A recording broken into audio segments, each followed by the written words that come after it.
Okay, this is by far the coolest looking, coolest moving, and still boss melting build I have played. We're talking fire, we're talking ice, we're talking bleed, incredibly fast claw attacks, powered up jump attacks, one of the coolest Ashes of War, and a unique charged heavy attack.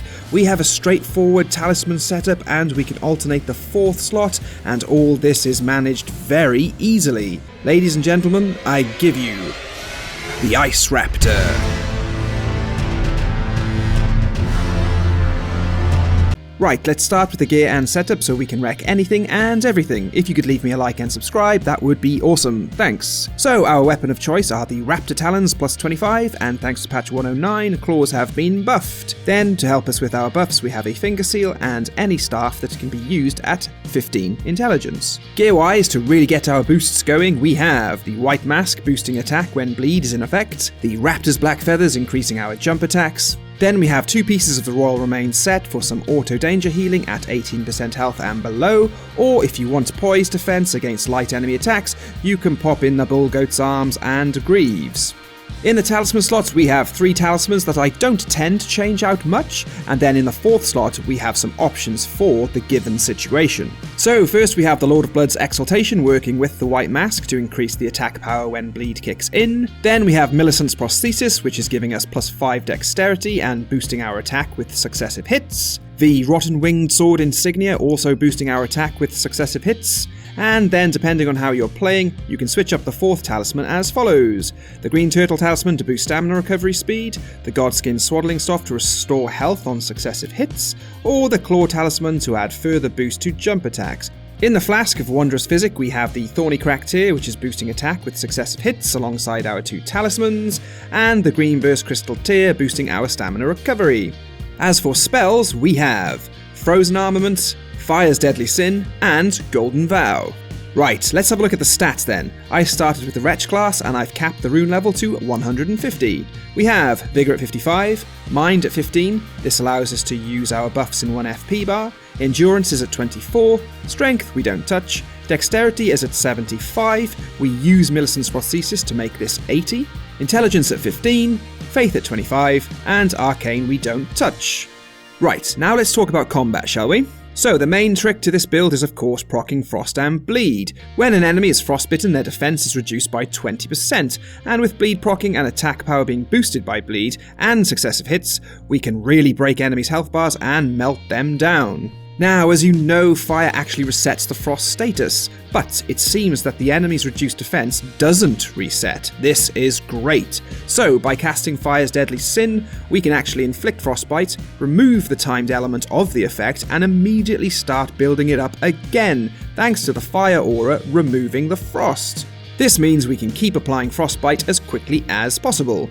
It will take more hits to inflict status effects after the first time you've done it, but honestly, enemies are dying so quickly, I'm not even noticing. This is so harsh. So before any fight, we buff with our 3 spells, and then we 2-hand the Raptor's Talons, which as you know, splits them into both hands. So this is not power stancing, but it feels like it, only we're using right triggers instead of left. So we successfully hit fast with R1 spams, and the charged up heavy R2 is a unique attack with a follow-up. It's really cool and it feels like a watered down Bloodhound's finesse. Jump attacks are being powered up and they feel so satisfying with claws. So get the Claw Talisman in to further boost if you want to use them a lot. Now, the Ash of War Raptor of the Mists is just so cool, and not just cool, but really awesome to counter enemy attacks and inflict great damage. Hit the Ash of War as you would like using a shield against an enemy attack, and you will warp into the air. Then just decide on whether you want to attack from your airborne position with a light or heavy attack. If the enemy is fast and following up, go with the light attack so you can recover quickly. If you want to inflict optimum damage, go with the heavy attack. Fire's Deadly Sin will chip away at your health, so if you are worried, you can swap in the Godskin Swaddling Cloth to heal you for successive hits. I have also noticed that enemies' health bars go down super quick, but stamina is sometimes stopping me from getting the final hit to finish them in a nice flow. So you may want to try the Viridian Amber Medallion plus 2 in your first playthrough. Then in New Game Plus, where bosses have more health, try the Green Turtle Talisman to recover your stamina. Okay, it's time to put this build where my mouth is and take down some bosses. Before we do, I just want to mention that this build was workshopped on one of my live streams. Big shout out to Fess, the Ashen Knight, and Build Calculator. So come and join us Wednesdays and Sundays, and you can join and follow me on Discord, Twitch, and TikTok. Links in the description. Right, let's melt some bosses.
Before the Elden Ring.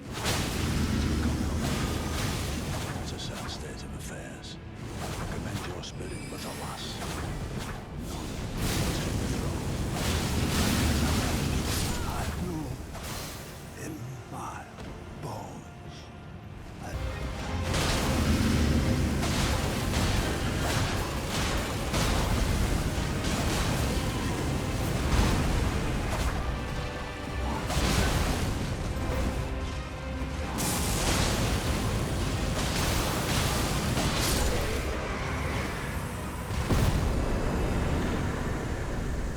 So there you have it, guys, the Ice Raptor. Let me know what you think of this build in the comments, and is there a particular build you would like me to cover?